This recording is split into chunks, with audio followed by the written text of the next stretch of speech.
उसका जन्म ड्रैगन के खून के साथ हुआ था, लेकिन वह कभी ड्रैगन बनना नहीं चाहता था। वह हमेशा खुद को एक सामान्य इंसान की तरह जीने के लिए मजबूर करता रहा। लेकिन एक दिन उसकी पूरी दुनिया बदल गई। उसने अपनी ही आंखों के सामने इंसानों को अपने पिता को बेरहमी से मारते हुए देख लिया। उसी पल उसके अंदर दबा हुआ गुस्सा एक भयानक ताकत में बदल गया। बिना कुछ सोचे समझे वो एक ऊंची चट्टान से कूद पड़ा और अगले ही पल उसका शरीर बदलने लगा। उसकी हड्डियां फैलने लगी, उसकी पीठ से विशाल पंख निकल आए और देखते ही देखते वह आसमान में उड़ता हुआ एक विशाल ड्रैगन बन चुका था। उसी क्षण उसके दिमाग में उन सभी रहस्यों की यादें उमड़ पड़ी जो सदियों से ड्रैगनों के भीतर छिपी हुई थी। सच्चाई बेहद डरावनी थी। दुनिया में जितने भी ड्रैगन होते हैं वे सभी नर होते हैं, क्योंकि मादा ड्रैगन का अस्तित्व ही नहीं है। इसलिए अपनी जाति को आगे बढ़ाने के लिए उन्हें इंसानी लड़कियों का अपहरण करना पड़ता है। जब वे लड़कियां गर्भवती हो जाती थी तब ड्रैगन उन्हें जिंदा आग में जला देते थे। जैसे ही उनका शरीर राख में बदलता, उसी राख और आग की लपटों से एक नए ड्रैगन बच्चे का जन्म होता था।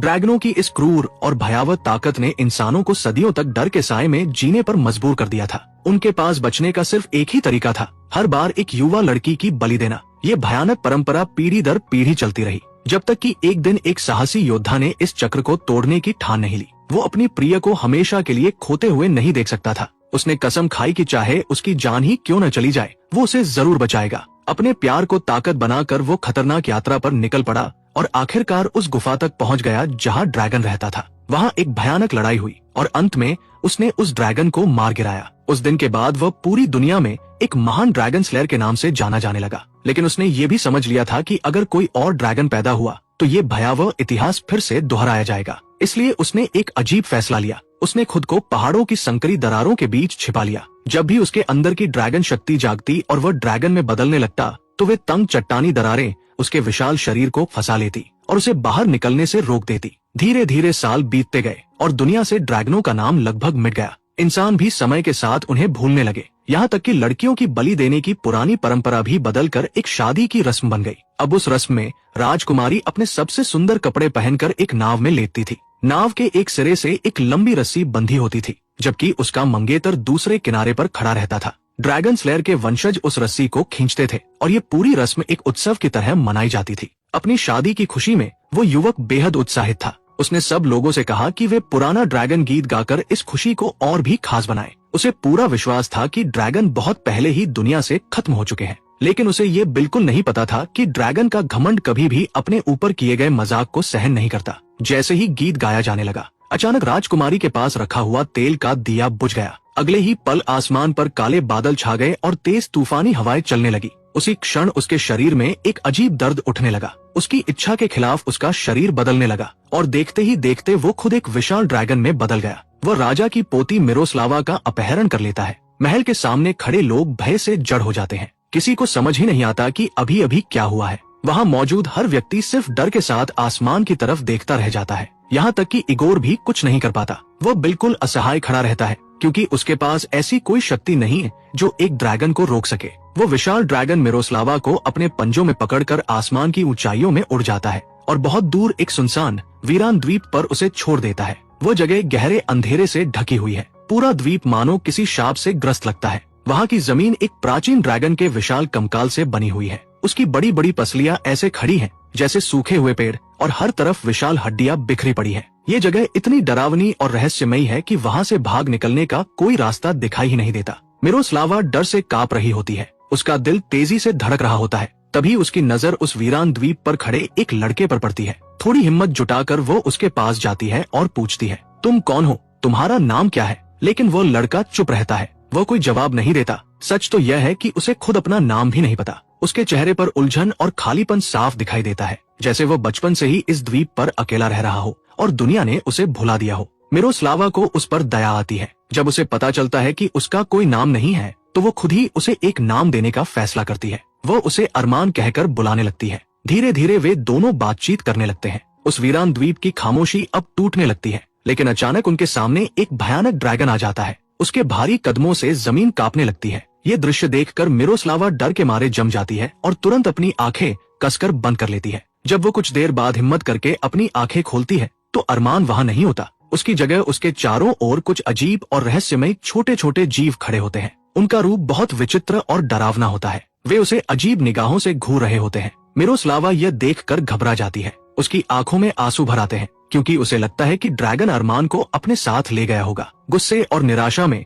वो अपने आसपास पड़े पत्थर उठाकर फेंकने लगती है। तभी एक पत्थर पास पड़ी एक विशाल हड्डी से टकराता है और वो हड्डी गिर जाती है। उसके गिरते ही वहाँ एक छिपा हुआ रास्ता साफ दिखाई देने लगता है, जो द्वीप के दूसरी ओर जाता है। ये देखकर मिरोस्लावा तुरंत उस रास्ते की तरफ बढ़ने लगती है, ये उम्मीद करते हुए कि शायद यही रास्ता उसे आजादी तक पहुंचा दे। लेकिन वह ज्यादा दूर नहीं जा पाती। अचानक वही ड्रैगन उसके सामने आकर खड़ा हो जाता है और उसका रास्ता रोक लेता है। वो उस पर हमला करने की कोशिश करता है। मिरोस्लावा तुरंत किनारे हट जाती है और किसी तरह खुद को बचा लेती है। नीचे चट्टानों के पास विशाल समुद्र की लहरें टकरा रही होती है। उसी समय अरमान अचानक फिर से दिखाई देता है। उसके साथ वही रहस्यमयी जीवों में से एक भी होता है जिसे मिरोस्लावा ने पहले देखा था। वह जीव मिरोस्लावा पर हमला करने ही वाला होता है, लेकिन अरमान उसे रुकने का आदेश देता है। तुरंत ही वह जीव उसकी बात मान लेता है। यह देखकर मिरोस्लावा के मन में डर और शक पैदा हो जाता है। वो सोचने लगती है, आखिर अरमान इन जीवों को कैसे नियंत्रित कर सकता है? क्या वो खुद एक ड्रैगन है? अचानक मिरोस्लावा का संतुलन बिगड़ जाता है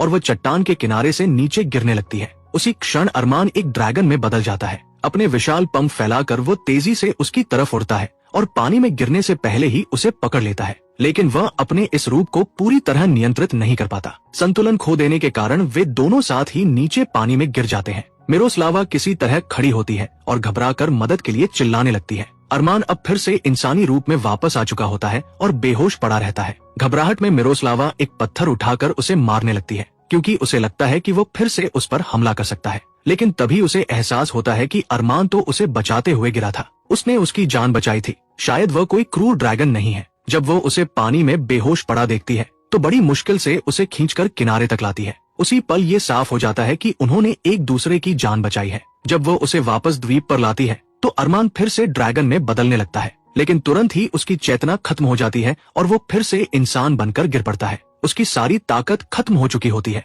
अगली सुबह मिरोस्लावा फैसला करती है कि वह अब इस जगह पर और नहीं रह सकती। वो खुद से कहती है, मुझे यहाँ से निकलना ही होगा। लेकिन उसी दिन अचानक एक भयानक तूफान आ जाता है। आसमान में तेज गरज के साथ बिजली चमकती है और समुद्र की लहरें उफान मारने लगती हैं। पूरा द्वीप मानो तूफान के बीच फंस जाता है। अब वहाँ से भाग निकलना असंभव हो जाता है। रात हो जाती है। मिरोस्लावा द्वीप पर उगी जड़ी बूटियों से अरमान के घावों का इलाज करती है। वह उसके जख्म साफ करती है और बड़ी सावधानी से उन पर पट्टी बांध देती है। उस रात उसे सपना आता है कि इगोर उसे बचाने के लिए आ गया है। सपने में इगोर उसे कसकर गले लगा लेता है और वो फिर से सुरक्षित महसूस करती है। उसका दिल अपने घर लौटने के लिए तड़प उठता है। लेकिन जब उसकी नींद खुलती है तो उसके पास इगोर नहीं बल्कि अरमान होता है। वो धीरे से कहता है, शांत हो जाओ, तुम मेरे साथ सुरक्षित हो। दिन बीतने लगते हैं। धीरे धीरे उनके बीच भरोसा बनने लगता है। डर और शक की जगह समझ और अपनापन लेने लगता है। वे दोनों सच्चे दोस्त बन जाते हैं। वे साथ खेलते हैं, साफ पानी में तैरते हैं और पूरे द्वीप पर दौड़ते फिरते हैं।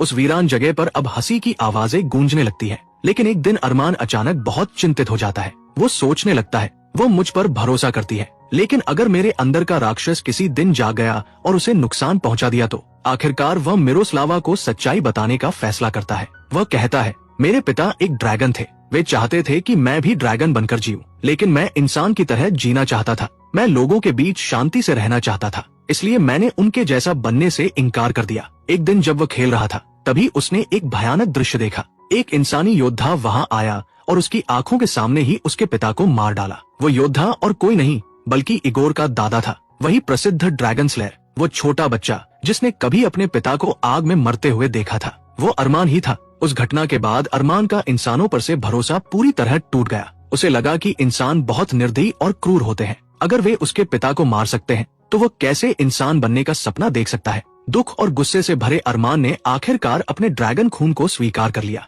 उसने फैसला किया कि वो वही बनेगा जो उसके पिता चाहते थे, एक ड्रैगन। लेकिन जब उसने ड्रैगन की तरह जीना शुरू किया तब उसे एक और कड़वी सच्चाई का एहसास हुआ। ड्रैगन भी निर्दोष नहीं थे। वे मिरोस्लावा की धरती से लड़कियों को पकड़ कर लाते थे और अपनी आग में जिंदा जला देते थे। वे ऐसा अपने गुस्से और घमंड के कारण करते थे। वे भी उतने ही निर्दयी थे जितने इंसान। और तब अरमान को समझ आया कि अंधेरा सिर्फ एक तरफ नहीं होता, इंसानों और ड्रैगनों दोनों के भीतर मौजूद होता है। और उन जलाई गई लड़कियों की राख से अरमान भारी आवाज में आगे कहता है, नए शिशु जन्म लेते थे, मैं भी उन्हीं में से एक था। इसी वजह से मैं न पूरी तरह इंसान हूँ और न ही पूरी तरह ड्रैगन। मैं दोनों हूँ, आधा इंसान और आधा ड्रैगन। वो गहरी नजरों से मिरोस्लावा की तरफ देखता है। मैंने हमेशा खुद को काबू में रखने की कोशिश की है। मैं उन ड्रैगनों जैसा नहीं हूँ जो इंसानों को बिना दया के जला देते हैं। मैंने खुद को बदलने से रोका है। मैंने अपने ही खून के खिलाफ लड़ाई लड़ी है। मैं इंसान की तरह जीने की कोशिश करता रहा हूँ। वो कुछ पल रुकता है, फिर धीमी आवाज में कहता है, लेकिन मिरोस्लावा, जिस दिन तुम्हारी शादी हो रही थी, तुम्हारे लोग वही प्राचीन रस्म वाला गीत गा रहे थे। वही गीत जो मैंने अपने बचपन में सुना था। वही गीत जो उस समय गूंजता था जब लड़कियों को ड्रैगनों के पास लाया जाता था। उस गीत की आवाज ने मुझे तुम्हारी धरती की ओर खींच लिया। मुझे लगा जैसे मेरे अंदर कुछ जाग गया हो, और आज तक मुझे समझ नहीं आया कि आखिर मैंने तुम्हें क्यों पकड़ लिया। मिरोस्लावा धीरे से उसके करीब आती है। ठीक है, वो नरम आवाज में कहती है, चिंता मत करो, मैं तुम्हारे अंदर के उस जानवर को काबू में करने में तुम्हारी मदद करूंगी। समय बीतने लगता है। मिरोस्लावा अब तुरंत भागने की कोशिश नहीं करती। क्यों? क्योंकि अब वह अरमान के अंदर की अच्छाई को देखने लगी है। वो उसके भीतर चल रही लड़ाई को समझने लगी है। उसे महसूस होने लगता है कि वह अपनी इच्छा से राक्षस नहीं बना है। वे दोनों साथ हंसते हैं, लंबी लंबी बातें करते हैं और धीरे धीरे एक दूसरे के साथी बन जाते हैं। लेकिन एक दिन अकेले बैठी मिरोस्लावा सोचती है, मुझे किसी न किसी तरह यहाँ से भागना ही होगा। मैं दिखावा करूंगी कि मुझे अरमान पसंद आने लगा है। जब सही मौका मिलेगा मैं भाग जाऊंगी। तब उसे शक भी नहीं होगा कि मैं अभी भी यहाँ से जाना चाहती हूँ। वो अपनी सावधानी छोड़ देगा। लेकिन चीजें उसकी योजना के अनुसार नहीं होती। दिन हफ्तों में बदल जाते हैं और उनके बीच सच में एक रिश्ता बनने लगता है। उनका लगाव सच्चा होने लगता है। फिर भी इगोर अब तक उसे लेने नहीं आया। एक रात मिरोस्लावा को भयानक सपना आता है। सपने में अरमान एक डरावने ड्रैगन में बदल जाता है और आग उगलकर उसे मारने की कोशिश करता है। वो डर से चीख पड़ती है और अचानक उसकी नींद खुल जाती है। अरमान उसके पास खड़ा होता है और उसे धीरे धीरे जगाने की कोशिश कर रहा होता है। वो सिर्फ उसे शांत करना चाहता था, लेकिन मिरोस्लावा के दिल में फिर से डर जाग उठता है। वह यह डर उससे छिपा लेती है। वो यह नहीं बताती कि वह उससे डर रही है। उसके दिल के अंदर अभी भी एक सवाल मौजूद है, क्या वह सच में उसके साथ हमेशा रह सकती है? वो फिर सोचती है, अगर मुझे ऐसा मौका मिला जब उसका ध्यान कहीं और हो तो मैं भाग जाऊंगी। एक दिन जब वो मन ही मन यही सब सोच रही होती है, तब अरमान खुश होकर उसके पास आता है। उसके हाथों में कुछ फूल होते हैं। वो सच्चे दिल से कहता है, मैंने फैसला कर लिया है, मैं एक सज्जन इंसान बनूंगा। मैं फिर कभी ड्रैगन में नहीं बदलूंगा। मैं हमेशा के लिए अपने ड्रैगन को काबू में कर लूंगा। वो मुस्कुराता है। उसे ये बिल्कुल पता नहीं होता कि मिरोस्लावा के मन में क्या चल रहा है। लेकिन जब उसे एहसास होता है कि मिरोस्लावा अब भी घर लौटना चाहती है और उस पर पूरी तरह भरोसा नहीं करती, तो उसका दिल टूट जाता है। उसके हाथों से फूल गिर जाते हैं। वो दर्द भरी आवाज में कहता है, तुम जो चाहो करो, अगर तुम्हें जाना है तो चली जाओ, मैं तुम्हें रोकूंगा नहीं। इतना कहकर वह गुस्से और दुख में गुफा के अंदर चला जाता है। जब भी उसे गहरा दुख या गुस्सा महसूस होता है, उसके अंदर का ड्रैगन जागने लगता है। फिर भी वो उसे नुकसान नहीं पहुंचाना चाहता। मिरोस्लावा को अपनी गलती का एहसास होने लगता है। वो धीरे से कहती है, मुझे माफ कर दो, मैंने तुम पर भरोसा नहीं किया। अब उसे समझ आता है कि अरमान उसके लिए अपने अंदर के राक्षस से लड़ रहा था और उसने ही उसे धोखा दिया। अगर वो सच में जाना चाहती थी तो उसे ईमानदारी से बता देना चाहिए था, लेकिन उसने झूठ बोलकर उसके दिल को चोट पहुंचाई। अब अरमान उससे दूरी बना लेता है। वो ठंडी आवाज में कहता है, अब बहुत देर हो चुकी है। मैंने इतने समय तक इस राक्षस को काबू में रखने की कोशिश की, लेकिन तुम्हारे शक ने मुझे कमजोर कर दिया। अब मेरा ड्रैगन पूरी तरह मेरे नियंत्रण में नहीं है। मैंने सब कुछ खो दिया है। टूटे दिल के साथ मिरोस्लावा एक छोटी नाव में बैठकर उस द्वीप को छोड़ देती है। उसका दिल बहुत भारी हो चुका होता है। उधर समुद्र में इगोर और उसका भाई कई सालों से मिरोस्लावा को ढूंढ रहे होते हैं। वह द्वीप जादू से छिपा हुआ था, इसलिए वे पहले कभी उसे ढूंढ नहीं पाए। लेकिन अब इगोर की सच्चाई सामने आती है। वो वास्तव में मिरोस्लावा से प्यार नहीं करता था। वह सिर्फ राजा की पोती से शादी करके सत्ता और सम्मान पाना चाहता था। असल में वो बहुत कायर था। वो डरते हुए अपने भाई से कहता है, भाई, मुझे डर लग रहा है, शायद हमें वापस लौट जाना चाहिए। उसकी बातों से साफ पता चलता है कि उसे मिरोस्लावा की जिंदगी की कोई खास परवाह नहीं है। उसका भाई घृणा से उसे देखता है और कहता है, तुम कितने कायर हो। अगर तुम्हें अपनी मंगेतर की भी परवाह नहीं है तो हम अपनी जान क्यों जोखिम में डाल रहे हैं। तभी उन्हें दूर समुद्र में एक छोटी नाव दिखाई देती है जिसमें मिरोस्लावा बैठी होती है। उसे देखते ही इगोर का व्यवहार अचानक बदल जाता है। वो नाटकीय अंदाज में कहता है, मैं तुम्हें ढूंढते ढूंढते थक गया था। तुम कहाँ थी? मुझे तुम्हारी बहुत याद आई। फिर वह कहता है, चलो मेरे साथ, मैं उस ड्रैगन से बदला लूंगा जिसने तुम्हारा अपहरण किया था। लेकिन मिरोस्लावा नहीं चाहती कि अरमान को कोई नुकसान पहुंचे। वो झूठ बोलती है, वो ड्रैगन अब वहां नहीं है, वो जा चुका है। चलो महल वापस चलते हैं। वे सब वापस लौट जाते हैं। जल्द ही मिरोस्लावा और इगोर की शादी की तैयारियां फिर से शुरू हो जाती है। पूरे राज्य में खुशी मनाई जाती है कि राजकुमारी वापस आ गई है। शादी की रस्में शुरू होती है। मिरोस्लावा को एक सजाई हुई नाव में बैठाया जाता है। लोग उस पर फूल बरसा रहे होते हैं और चारों ओर संगीत गूंज रहा होता है, लेकिन उसकी आंखों से लगातार आंसू बह रहे होते हैं। उसका दिल इस शादी में नहीं है। उसे अरमान की याद आ रही है। उधर द्वीप पर अरमान दुख से टूट चुका होता है। निराशा में वो समुद्र में कूद जाता है। उसके हाथ में एक छोटा सा संगीत वाद्य यंत्र होता है, वही जिससे वह प्राचीन गीत जुड़ा हुआ था। पानी में संघर्ष करते हुए भी वह उसे कसकर पकड़े रहता है। उसके मन में सिर्फ मिरोस्लावा की याद होती है। महल में मिरोस्लावा अब और सहन नहीं कर पाती। वो अचानक चिल्लाती है, बस करो, ये सब गलत है। मैं इगोर से प्यार नहीं करती,